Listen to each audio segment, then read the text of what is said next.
그리고 두 번째는 전날 발표된 그 이해운 예산처 장관 후보자 관련인데요. 그 특히 이제 이 후보자가 그 윤석열 대통령 계엄을 옹호했고 탄핵 반대 집회에 참석했다는 이력으로 이제 여권에서도 지금 비판 목소리가 나오고 있어서 혹시 이 부분에 대해서 청와대에서는 어떻게 보고 계신지 궁금합니다. 네, 첫 번째는 직접 소회를 밝히시지는 따로 않았습니다. 네, 그리고 두 번째 이해운 기획예산처 장관 후보자 같은 경우는 이런 말씀을 좀 하셨는데요.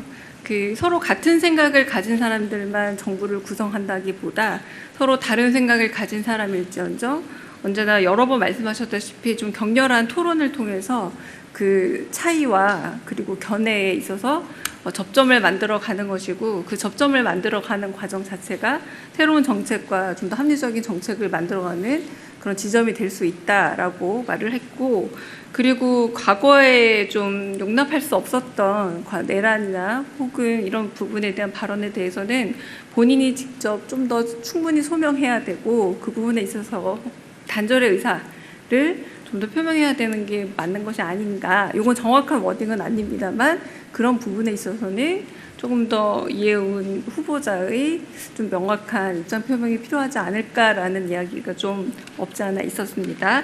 그리고 결국은 그런 차이 같은 것들은 언제나 뭐 국회에서도 서로 약간의 견해 차이가 있다거나 이런 부분에 있어서 하나의 어떤 중지를 모아가는 과정에 있어서 차이 자체가 잘못된 것은 아니다. 다만 이 차이를 잘 조율해 가는 과정들이 필요하고, 이 과정들을 통해서 더 나은 의견을 도출할 수 있으면 된다. 그리고 한편으로 인사권이라는 게 지명할 수도 있는 것이지만 그 지명을 통해 충분히 자신의 실력을 검증받아야 하고, 이 검증의 과정에서 국민의 검증도 통과해야 된다. 이런 방식의 말씀을 하셨습니다.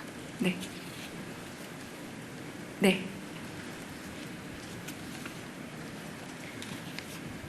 네, 저 TV조선의 최민식입니다. 이어서 질문을 좀 드리자면, 그 이해운 후보자 같은 경우에는 그 재정 건전성을 좀 강조하시던 분인데, 정부의 정책 기조가 변했다기보다는 정부의 고관직으로서 좀 레드팀의 역할을 맡긴다, 이런 취지로 해석을 하면 될지 좀 궁금하고요.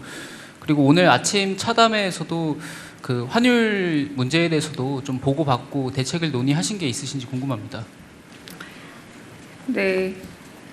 제가 조금 전에 들었던 말과 같은 말을 반복하게 될 수밖에 없는데요. 그러니까 서로 같은 의견뿐만 아니라 서로 다른 의견을 가진 그 정부의 구성에 있어서 같은 의견만을 가진 사람들만으로 내각은 구성되는 것은 아니다. 그러나 결국은 대통령의 의지와 국정 철학에 있어서 가장 잘 반영할 수 있고, 그런 부분에서 합리적인 설득이 필요한 부분이 바로 내각의 구성 아니겠냐, 이런 말씀들을 하셨습니다. 그래서 다른 생각이 중요한 것이 아니라 그런 부분에 있어서 얼마나 설득을 하고 서로 토론을 해가면서 더 나은 합리적인 안을 도출할 수 있느냐, 이 과정이 더 중요하다는 말씀을 하셨고요.